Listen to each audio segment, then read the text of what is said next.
الله الرحمن الرحيم. الرحمن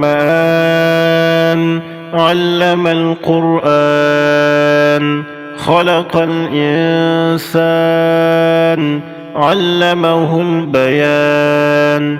الشمس والقمر بحسبان، والنجم والشجر يسجدان. والسماء رفعها ووضع الميزان، ألا تطغوا في الميزان، وأقيموا الوزن بالقسط ولا تخسروا الميزان. والأرض وضعها للأنام، فيها فاكهة والنخل ذات الأكمام، والحب ذو العصف والريحان. فبأي آلاء ربكما تكذبان؟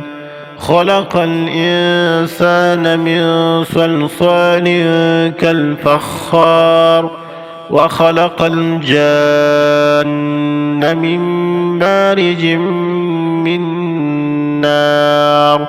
فبأي آلاء ربكما تكذبان؟ رب المشرقين ورب المغربين. فبأي آلاء ربكما تكذبان؟ مرج البحرين يلتقيان، بينهما برزخ لا يبغيان. فبأي آلاء ربكما تكذبان؟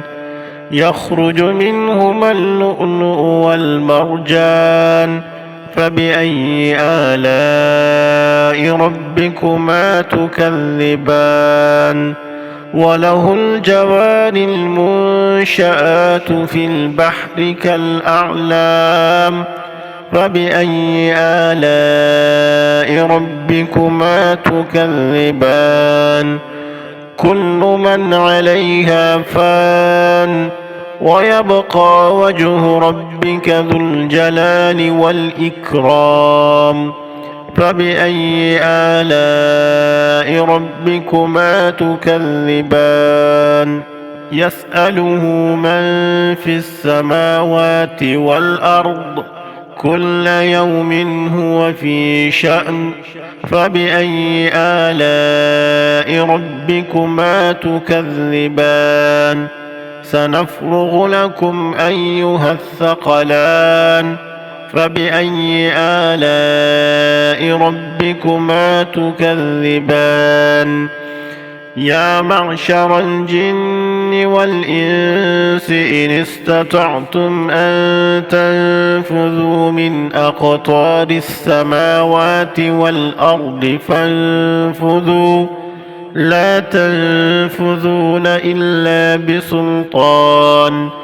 فبأي آلاء ربكما تكذبان؟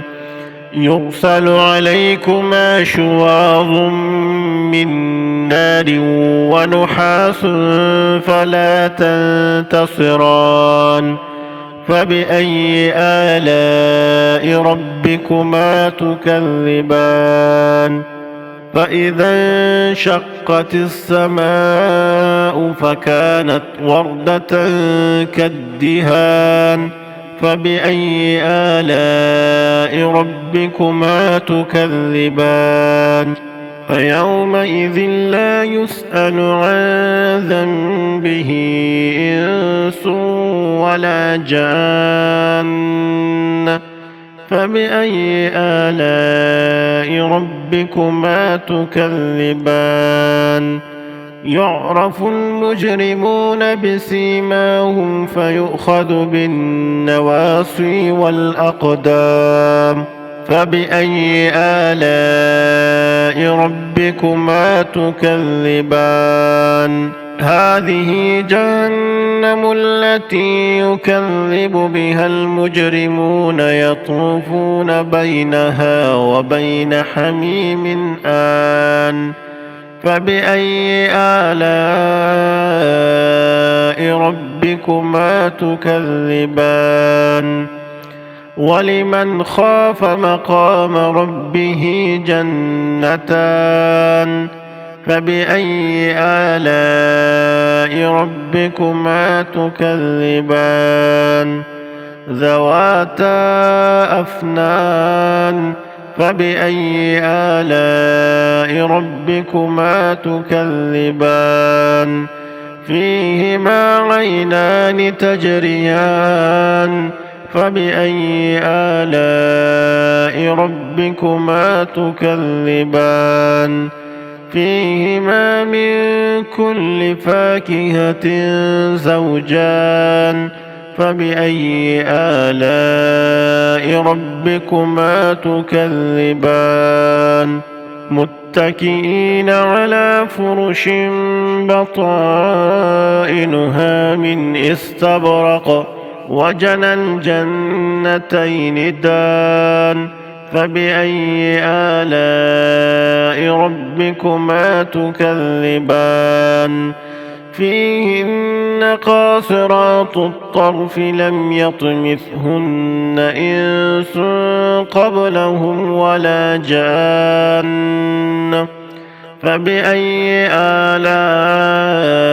ربكما تكذبان كأنهن الياقوت والمرجان فبأي آلاء ربكما تكذبان هل جزاء الإحسان إلا الإحسان فبأي آلاء ربكما تكذبان ومن دونهما جنتان فبأي آلاء ربكما تكذبان مدهامتان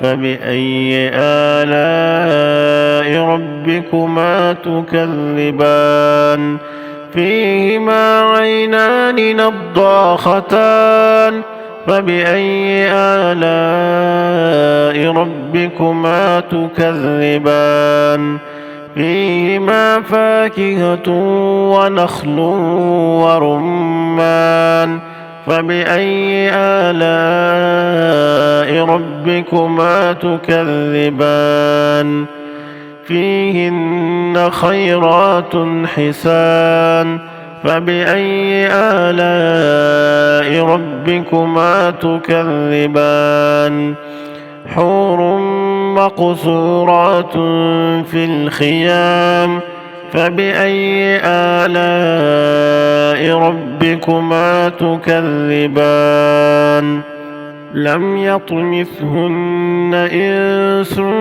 قبلهم ولا جان فبأي آلاء ربكما تكذبان متكئين على رفرف خضر وعبقري حسان فبأي آلاء ربكما تكذبان تبارك اسم ربك ذي الجلال والإكرام